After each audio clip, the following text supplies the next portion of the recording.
Graça e paz, eu sou o Luiz Walter e você está fazendo comigo o treinamento de como abrir o grupo de audição do Novo Testamento.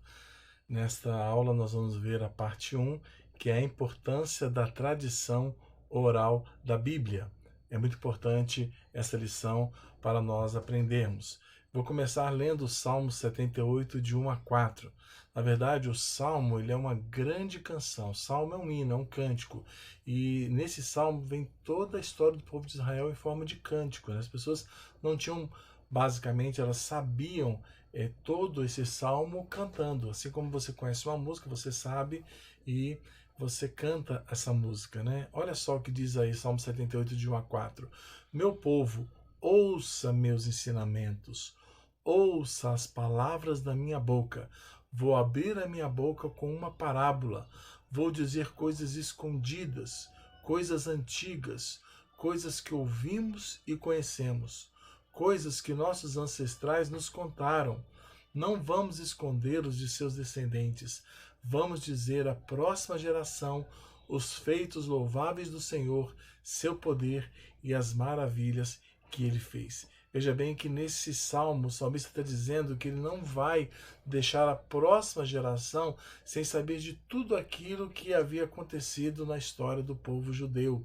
E ele resolve fazer isso através de uma música, através de um canto, onde ele vai narrar os acontecimentos históricos. Isso então fala um pouco sobre a tradição oral das Escrituras, da Bíblia Sagrada.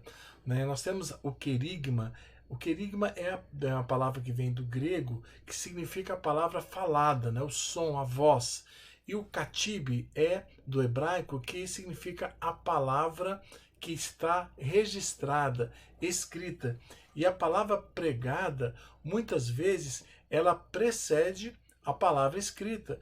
Antes de colocar no papel alguma coisa, aquilo já havia sido dito, já havia sido falado, já havia sido pregado. Depois é que vem o registro daquela verdade. A criação e o recebimento do som iniciam a jornada da vida de uma pessoa ao nascer. Veja que interessante, quando a pessoa nasce, o primeiro sentido que é colocado ali, que é em contato com o mundo, é a audição. Ela começa a ouvir as coisas. A criança, quando ela nasce, ela já começa a ouvir. E normalmente também a audição, ou seja, ouvir, é não apenas o início, mas também o fim, o último sentido que uma pessoa perde antes da morte. Nós podemos dizer então que a oralidade, ou seja, o ouvir, a narrativa, formam o tecido básico do aprendizado de uma pessoa. A pessoa aprende basicamente desde que nasce até morrer, ela aprende ouvindo. Isso é muito importante. E nós queremos agora mostrar e falar um pouquinho sobre a Bíblia. A palavra de Deus, ela foi registrada no escrito, mas grande parte do próprio registro bíblico, da história da Bíblia, foi registrado em forma de história, em forma de narrativa, Ou seja, coisas que já estavam sendo contadas, narradas, que as pessoas conheciam aquelas histórias, elas foram registradas por escrito. Então, por exemplo, no Velho Testamento você lê os livros históricos, a história do povo de Israel, o próprio Gênesis, tudo que aconteceu, a história de José e assim por diante, são registros históricos. E no próprio livro de Atos, no Novo Testamento, os Evangelhos, o livro de Atos, são coisas que acontecem, são narrativas, são contos.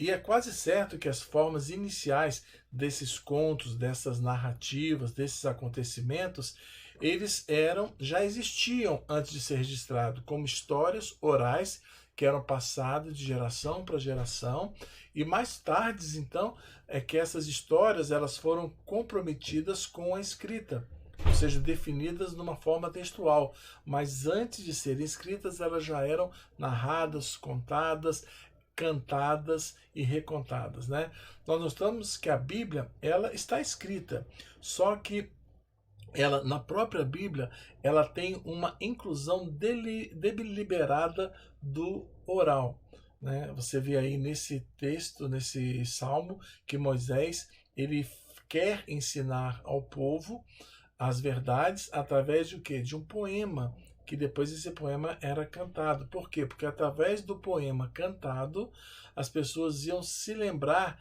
daquilo que Deus havia feito. Ou seja, era uma forma da distribuição oral das Escrituras, de maneira que as pessoas podiam memorizar os feitos do Senhor, quem ele era, o seu caráter e tudo aquilo que ele havia realizado, e as pessoas então louvavam ao Senhor pelos seus feitos.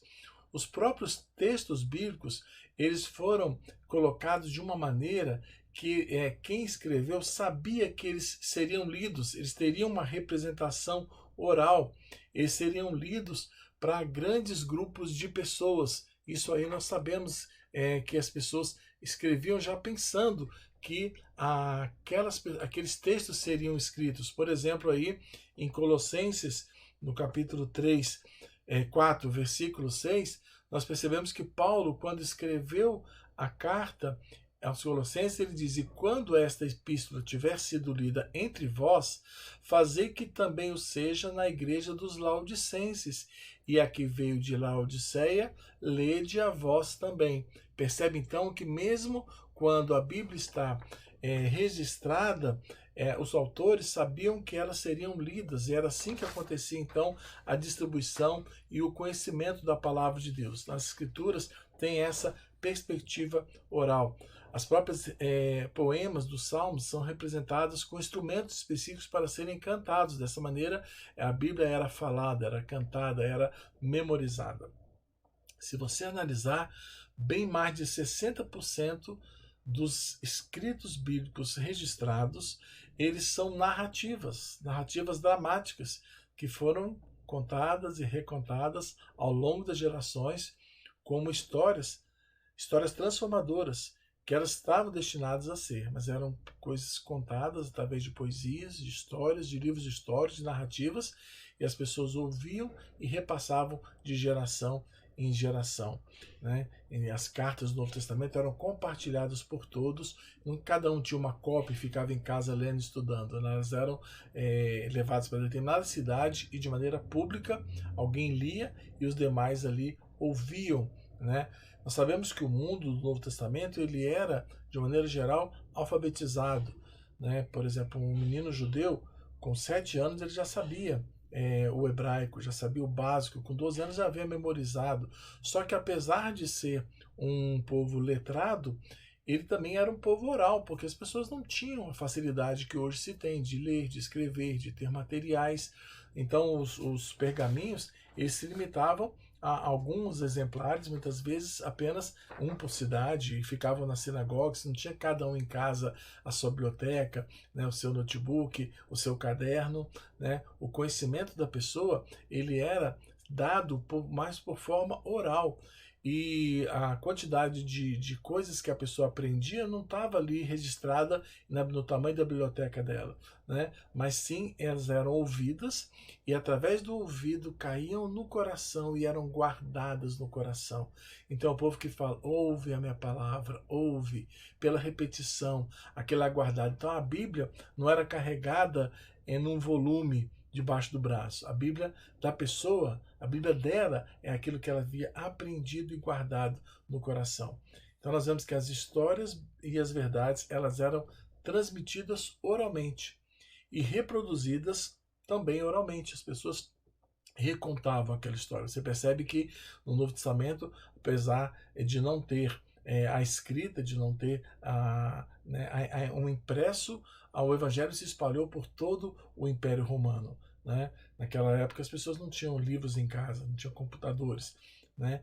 Então, mas mesmo assim, apesar de não ter essa facilidade da escrita, apenas aquilo que as pessoas ouviam nas sinagogas e contavam e recontavam, as pessoas espalhavam. Então a Bíblia tem essa tradição oral. Só depois de muitos anos, já no final do primeiro século, é que aquelas histórias foram registradas em livros, escritos os evangelhos, com o resumo daquelas histórias que eram contadas e registradas no papel.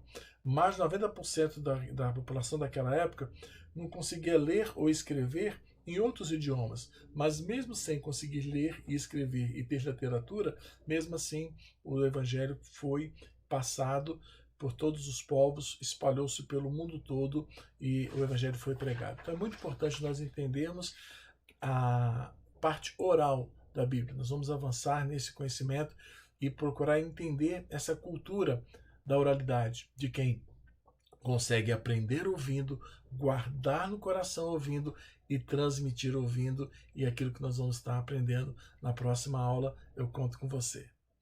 Deus abençoe.